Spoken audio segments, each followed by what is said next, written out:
Everyone, welcome back to my channel Puja's lifestyle. I hope তোমরা সবাই খুব ভালো আছো, আমিও বেশ আছি। তো প্রথমেই সবাইকে জানাই ভেরি গুড মর্নিং। আর আজকের ব্লগটা কিন্তু একেবারে সকাল থেকে শুরু করলাম। সকালবেলা ঘুম থেকে উঠতেই দেখি বাইরে কিন্তু বেশ মেঘ করে আছে, দেখে যেন মনে হলো হয়তো এখনই বৃষ্টি নামবে। তাই সেই বৃষ্টি নামার মুহূর্তটা মিস না করার জন্য আমি কিন্তু একেবারে ব্যালকনিতে চলে আসলাম ব্রাশের মধ্যে টুথপেস্ট নিয়ে ব্রাশ করার জন্য। যদিও প্রতিদিনের ব্রাশ করাটা কিন্তু আমার বাথরুমে হয়, আজকে যেহেতু একটু তাড়াতাড়ি ঘুম থেকে উঠেছি তাই ভাবলাম চলো আজকে তাড়াতাড়ি ঘুম থেকে ওঠাটা মিস না করে একটু কাজে লাগানো যাক। তাই চলে আসলাম ব্যালকনিতে ব্রাশ করার জন্য। সকাল সকাল উঠতে যেন বাইরের ওয়েদারটা একটু ফিল করতে বেশ ভালো লাগে, আর দেখবে মুডটাও কিন্তু বেশ ফ্রেশ হয়ে যায়। তো বাইরের ওয়েদারটা ফিল করতে করতে আমি কিন্তু এখানে আমার ব্রাশ করাটা একেবারে কমপ্লিট করে নিলাম। আর তারপরে চলে আসলাম ঘরের কাজগুলো সারতে। প্রথমে সোফায় থাকা জামা কাপড়গুলো সেগুলো কিন্তু এখানে একে একে পাট করে ভাঁজ করে নিচ্ছি। আর যে জামা কাপড়গুলো ভিজেছিল সেগুলো কিন্তু ব্যালকনিতে মেলে দিয়েছি। তারপরে চলে আসলাম আমার ঘরগুলো ঝাঁট দেওয়ার জন্য। প্রথমে বেডরুমটা ঝাঁট দিয়ে দিয়েছিলাম, যেহেতু তোমাদের দাদাভাই আর মাম্মা বেডরুমে ঘুমাচ্ছে তাই কিন্তু ঘরে আর ভিডিওটা শ্যুট করা হয়নি। তাই একেবারে চলে আসলাম ডাইনিংয়ে ভিডিওটা শ্যুট করতে। তো ঘরটা ঝাড় দেওয়ার পরে ডাইনিংয়ে কিন্তু ঝাড় দিয়ে দিচ্ছি। আমার কিন্তু ঝাড় দেওয়া হয়ে গেলেই আমি চলে যাব নিচে ঝাড় দিতে। তো নিচে ঝাড়টার দেওয়ার পরে কিন্তু চলে আসলাম ওপরের ঘরটা মোছার জন্য। নিচে যেহেতু একটু তাড়াহুড়োতে কাজ করি তাই কিন্তু সেটার ক্যামেরাতে ক্যাপচার করা হয়নি।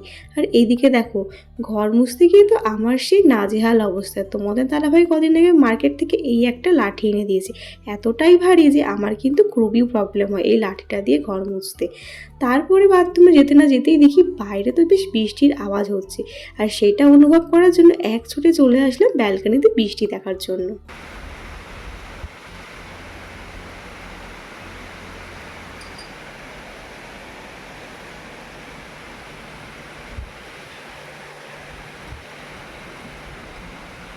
পরিমাণে কদিন ধরে গরম দিচ্ছিল, এই বৃষ্টিটা হাওয়াতে যেন মনে হলো একটু হলেও হয়তো গরমের হাত থেকে রেহাই পাওয়া যাবে। আর তাই কিন্তু আমিও এই বৃষ্টিতে ভেজার জন্য লেগে পড়লাম। তবে হ্যাঁ, বৃষ্টিটা যদি আরেকটু জোরে হতো তাহলে কিন্তু বেশ ভালো হতো, কিন্তু বৃষ্টিটা কিন্তু একদমই অল্প পরিমাণে হচ্ছিল, যার জন্য কিন্তু গরমের ভাবটা কমবে বলে আমার মনে হলো না। তারপর তো আমি চলে গেছিলাম বাথরুমে ফ্রেশ হওয়ার জন্য। আর তারপরে জামা কাপড় কাচার পর ব্যালকনিতে আসতেই দেখি সেই আগের মতো রৌদ্র উঠে গেছে, যেন মনেই হচ্ছিল না একটু আগে এক ঝাঁপ বৃষ্টি হয়ে গেল। তো যাই হোক, আমি তো আমার কাজে আবার লেগে পড়লাম, আবার চলে আসলাম জামা কাপড়গুলো কেচে ব্যালকনিতে শুকোতে দেওয়ার জন্য। আর কি বিভৎস একটা গরম, বৃষ্টিটা হওয়ার পর যেন গরমটা আরও তীব্র করে দিল। সত্যি কবে যে বর্ষা নামবে এই আশায় কিন্তু আমরা সব বঙ্গবাসী পড়ে আছি। তো যাই হোক, তারপর কিন্তু আমি তোমাদের সাথে গল্প করতে করতে আমার জামা কাপড়গুলো এখানে মেলে নিচ্ছি। আর ওইদিকে কিন্তু তোমাদের দাদা ভাই আর মাম্মাম কিন্তু এখনও ঘুম থেকে ওঠেনি, ওরা কিন্তু এখনও লম্বা ঘুম দিচ্ছে। আর তারপরে এসে নিচে এসে মাকে অনেক সবজি টবজি কেটে দিলাম, মা ওখানে রান্নাও বসিয়ে দিয়েছিল। তারপর চলে আসলাম মামামের ব্রেকফাস্টটা রেডি করতে। আর ওইদিকে কিন্তু তোমাদের দাদা ভাই আর মাম্মাম কিন্তু উঠে গেছিলো। তো এখন মামামকে সকালে দেবো আমি সেরিলাক্স, তো সেটাই এখন রেডি করতে লেগে পড়লাম। আর মামাম কিন্তু এখন ওর পাপার সাথে বাইরে একটু বাইরের প্রকৃতিটা দেখছে, আর এই ফাঁকে আমি ওর খাবারটা রেডি করে নিচ্ছি, কারণ আমার কাছে আসলে কিন্তু ও আর খাবারটা রেডি করতে দেবে না। তাই এই ফাঁকে খাবারটা রেডি করে ওকে নিয়ে একেবারে চলে আসলাম ঠাকুর ঘরে খাওয়াবো বলে। আর তার আগে ওর এই এলোমেলো করা চুলগুলো কিন্তু বেঁধে দিচ্ছি, কারণ চুলগুলো থাকলে ওর ভীষণ অস্বস্তি ফিল হয়। কবে যে চুলগুলো কাটবো, সত্যি এই গরমে ওর যে কী কষ্ট হচ্ছে চুলগুলোর জন্য সেটা আমি ছাড়া আর কেউ বুঝতে পারছি না।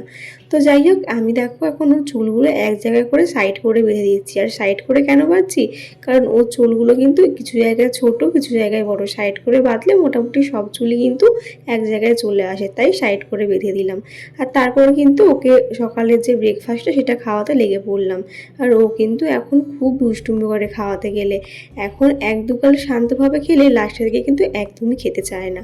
তো যাই হোক, তারপরে কিন্তু অনেকটা টাইম কেটে গেছে, তারপর নিয়ে চলে আসলাম আজকের টিফিনে। আর আজকের টিফিনে ছিল চিনির পরোটা, যেটা কিন্তু মা আমাকে তোমাদের দাদাভাইকে বানিয়ে দিয়েছিল, খেতে কিন্তু বেশ সুন্দর হয়।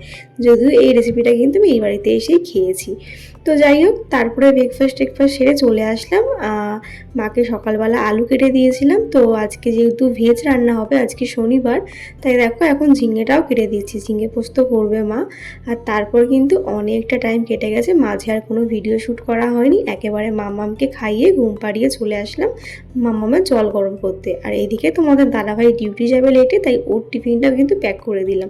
আজকে যেহেতু ভেজ, তাই কিন্তু আজকে হয়েছিল ঝিঙে আলু পোস্ত, মুগের ডাল, আলু ভাজা আর লাউয়ের ছেচকি। তো সেটাই তোমাদের দাদাভাইকে টিফিনে প্যাক করে দিলাম। আর এখানে মাম্মামের জলটা ফুটে গেছিলো, সেটাই এখন ফ্লাক্সের মধ্যে কাপড়ে ছেঁকে ঢেলে নিচ্ছি। আর তারপর কিন্তু তোমাদের দাদাভাই টিফিনটা প্যাক করে দিচ্ছি। যেহেতু ও আজকে ইভিনিংয়ে যাবে, তাই ভাতটা খেয়ে গেল না, যেহেতু টিফিনটা একটু লেটে খেয়েছে, তাই বললো যে টিফিনটা তুমি প্যাক করে দিয়ে দাও, আমি কাজে গিয়ে ব্রাঞ্চে গিয়ে খেয়ে নেবো। তাই দেখো এখন যা যা আমি প্যাক করেছিলাম সেগুলো এখন ব্যাগে ভালো করে প্যাকিং করে ভরে দিচ্ছি, কারণ প্লাস্টিকের মধ্যে না ভরলে কিন্তু ব্যাগে পড়ে যাওয়ার চান্স থাকে। যার জন্য প্লাস্টিকের মধ্যে ভরে এখন ব্যাগের মধ্যে পুরে দিচ্ছি। আর ফ্রিজে যে জলটা ছিল, ওর জন্য প্রতিদিন জলটা রাখা হয় ফ্রিজে, সেটাই কিন্তু আবার ব্যাগের মধ্যে প্লাস্টিকে ভরে দেবো। আর ওদিকে কিন্তু মাম্মাম ওপরে মাম্মামকে এসি চালিয়ে ঘুম পাড়িয়ে দিয়ে এসেছি। আর সাথে আছে ওর ছোট্ট পিমুনি, তো ওকে রেখে এসেছি।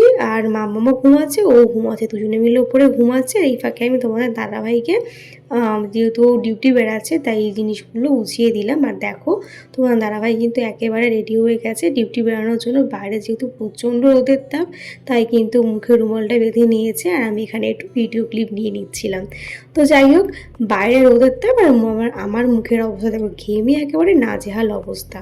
তো তারপর তোমাদের দাদাভাই এখন বেরিয়ে যাচ্ছে, আবার সেই অনেক রাত্রে আসবে। ইভিনিং ডিউটিতে গেলে কিন্তু তোমাদের দাদাভাই বাড়ি ঢুকতে প্রায় রাত্রির 12টার মতন বাজে। তো দেখো এখন চলে যাচ্ছে, তাই কিন্তু আমরা এখানে একটু ইয়ার্কি করছিলাম। তো দেখো আমাকে কত কিছু বলছে, তো আমাদের কিন্তু এরকম ইয়ার্কি হতেই থাকে। তো দেখো আমাকে ভাঙিয়ে যাচ্ছে, আর আমি কিন্তু এখানে একটু রেগেও যাচ্ছিলাম। তো যাই হোক, ও তো চলে গেল ডিউটি, আর ওকে টাটা করে আমি চলে আসলাম ওপরে স্নান করতে। আর তারপরে স্নান সেরে চলে আসলাম একটু স্কিন কেয়ার করতে। ওখানে মাম্মাম ঘুমাচ্ছে, সাথে কিন্তু ওর ছোটো পিমনিও আছে। তো প্রথমে মুখে একটু টোনার অ্যাপ্লাই করে নিচ্ছি। আর তারপর তো যেই ক্রিমটা আমি মেখে থাকি ফেস ক্রিম, সেটা এখন অ্যাপ্লাই করে নেবো। আর দেখে দেখো মাম্মাম একটু নড়ছিল, যার জন্য কিন্তু আমি ক্যামেরাটা আমার লাইটটা জ্বালিয়েছি, তো যার জন্য একটু নড়াচড়া করছে, তাই ভয় লাগছে যদি উঠে যায়। তার জন্য দেখো আমি তাড়াতাড়ি করে করছি যাতে উঠে না যায়। আর এদিকে কিন্তু আমি চুলটাও আঁচড়াইনি এখনও। প্রথমে আমি মুখে টোনারটা ইউজ করলাম, আর তারপরে এখন মুখে ফেস ক্রিমটা ইউজ করে নিচ্ছি। তো আমার স্কিন কেয়ার কিন্তু অলরেডি ডান। সবে মাত্র আমি স্কিন কেয়ারটা করে একটু শুয়েছি। এমনিতেই যখন স্কিন কেয়ার করছিলাম চুল আসাতে তখন দেখলাম একটু নড়ছিল, যার জন্য লাইটটা অফ করে দিলাম আর ভিডিওটাও করা অফ করে দিলাম। আর তারপরে একটু ফ্রেশ হয়ে জামা কাপড় মেলে যা স্কিন কেয়ারটা করে শুলাম, তখনও দেখি ম্যাডাম উঠে গেছে। আমার আর শোয়া হলো না। আর এখন যাব লাঞ্চ করতে। আর বাইরে কি অসম্ভব গরম, যে কি বলবো, বিরক্তি লাগছে। তো ওকে ওকে খাইয়ে আনবো, প্লাস আমি লাঞ্চ করবো, করে তারপরে আমরা উপরে চলে আসবো। তো চলো লাঞ্চটা সেরে আসি, তারপরে এসে আবার পরে ব্লগে। দুপুরের পর আর ব্লগে ফেরা হয়নি, তারপরে একেবারে সন্ধেবেলায় ব্লগে ফিরলাম। তো দেখো এখন কিন্তু সন্ধেবেলায় মামামকে খাইয়ে আমরা সবাই মিলে চলে আসি ওপরে, যেহেতু নিচে প্রচণ্ড গরম আর মামাম কিন্তু একদম থাকতে চায় না। তাই মামামকে নিয়ে এখন মামাম দেখো ওর এই দুই ছোট পিমুনির সাথে কিন্তু বেশ খেলায় মন দিয়েছে। তো সাথে আমরাও কিন্তু ওদের সাথে একটু বেশ মজা করছিলাম। তো দেখো মামাম শুধু ওর এই ছোট পিমুনিটার হাত টেনে টেনে খেলতে চাইছে আর হাততালি দিতে চাইছে। তো যাই হোক, এখন এই সন্ধ্যেবেলার টাইমটা কিন্তু আমি, মা, কাকি সবাই মিলে ওপরে এসে অনেক গল্প করি, অনেক আড্ডা মারি। তো মাঝে মা গেল নিচে ভাত করতে, আর আমি আর কাকি মিলে অনেক গল্প করছিলাম, আর সাথে ওদের এই খেলাগুলোও দেখছিলাম। তো যাই হোক, ওরা এখানে খেলছে। তো দেখতে দেখতে প্রায় রাত্রি হয়ে গেছে, আর আমি এর মাঝখানে গিয়ে ডিনারটা করে এসেছি ওদের থাকাকালীনই। তারপরে তো ওরা চলে গেল, আর মামামকেও কিন্তু এই ফাঁকে আমি খাইয়ে নিয়েছি, খাইয়ে ওকে ফ্রেশ করে ড্রেস আপ করিয়ে দিয়েছি। আর তারপর চলে আসলাম আমি একটু স্কিন কেয়ার করতে। তো প্রথমেই চুলটা একটু বেঁধে নিচ্ছি। চুলে যেহেতু আমার তেল দেওয়া আছে, কালকে শ্যাম্পু করব, তাই দেখো চুলটা একটু ভালো করে এঁটে বাঁধছি। যদিও এটা আমার প্রায় দিন করা হয় না, তাহলে হয়তো আমার চুলটা আরও ভালো থাকতো। এখন না প্রচুর হেয়ার ফল হয়, তো জানি না কি করে এটা বন্ধ হবে। তো যাই হোক দেখো, আমি এখন চুলটা বেঁধে নিলাম আর তারপরে চলে আসলাম মুখে একটু ফেস ওয়াশ দিতে। রাতে যেই স্কিন কেয়ারটা আমি করি সেটা তোমাদের সাথে আজকে শেয়ার করছি। যে দেখো, মামাআর্থে যে ফেস ওয়াশটা আমি ইউজ করি সেটাই এখন মুখে অ্যাপ্লাই করে নিলাম, আর তারপর সেটাকে ভালো করে মুখের মধ্যে ইউজ করে নিচ্ছি, কারণ এতে একটু স্ক্রাবার টাইপের থাকে, সেটাতে কিন্তু মুখটা বেশ ক্লিন করে আর অনেকটাই কিন্তু ট্যান রিমুভ করে। অ্যাকচুয়ালি এখন মামাম হওয়ার পর থেকে কিন্তু স্কিনের সেরকম কেয়ার করাই হয় না, যতটা পারি করি, বেশিরভাগটাই করা হয় না, যখন টাইম পাই করি। যেহেতু তোমার দাদাভাই আজকে ইভিনিং ডিউটিতে গেছে তাই কিন্তু টাইম পেলাম, তাই এখন স্কিন কেয়ারটা করা হচ্ছে। তো দেখো মুখে, তারপরে তো মুখটা মুছে চলে আসলাম ঘরে। এসে এখন একটু ফেস সিরাম ইউজ করে নিচ্ছি, ভিটামিন সি, ঠোঁটে লিপ বাম ইউজ করে নিচ্ছি। তো এই ছিল আমার রাতের স্কিন কেয়ার, যেটা আমি কিন্তু প্রায় দিন করে ওঠা হয় না, যখন টাইম পাই তখনই করি। তো চলো, স্কিন কেয়ার তো আমার অলমোস্ট ডান। তো দেখতেই তো পেলে রাতে ডিনারটা সেরে চলে এসেছিলাম উপরে, আর উপরে আসার পর একটু স্কিন কেয়ার করে নিলাম। যদিও এটা প্রতিদিন করা হয় না, প্রতিদিন করা হলে তো অনেক ভালো রেজাল্ট পেতাম। তো যাই হোক, যখন টাইম পাই করি। যেহেতু আছে তোমার দাদাভাই ইভিনিংয়ে গেছে, আসতে অনেকটাই রাত্রি হবে, তাই এখন এই স্কিন কেয়ারটা একটু করে নিলাম। আর এখন বিছনা করবো। মামামের মামামের ডিনারও কমপ্লিট। ওকে ফ্রেশ ট্রেশ করে দিয়েছি, ড্রেস আপ করিয়ে দিয়েছি, প্যাম্পাস ট্যাম্পাস পরানো হয়ে গেছে, মানে ডাইপার পরানো হয়ে গেছে। আর উনি এখন ওখানে দেখুন এইসব জিনিসপত্র নিয়ে খেলা করছে। মানে ওর এখন না সব বড়দের জিনিসপত্রের দিকে নজর, ওসব নিয়ে খেলবে। এতটা দুষ্টু হয়েছে যে কি বলবো, 1 সেকেন্ড রাখা যায় না। আগে আমার মেয়ে খুব শান্ত ছিল, সবাইকে বলতাম না আমার মেয়ে খুব শান্ত, কিন্তু এখন বর্তমানে আমার মেয়ে খুব অশান্ত, ভীষণ দুষ্টুমি করে। তো যাই হোক, ওকে নিয়ে আমার সারাদিন এইভাবেই কাটে। তবে এটা বলবো যে এই দুষ্টুমিগুলো কিন্তু বড় হলে আমি খুব মিস করব। তো এখন ওর দুষ্টুমিগুলোর মধ্যেই কিন্তু ওর ছেলেবেলাটা আমরা বেশ ভালো একটা এনজয় করছি, মানে এগুলোই ফিল করতে চাই, এটাই হচ্ছে বড় কথা।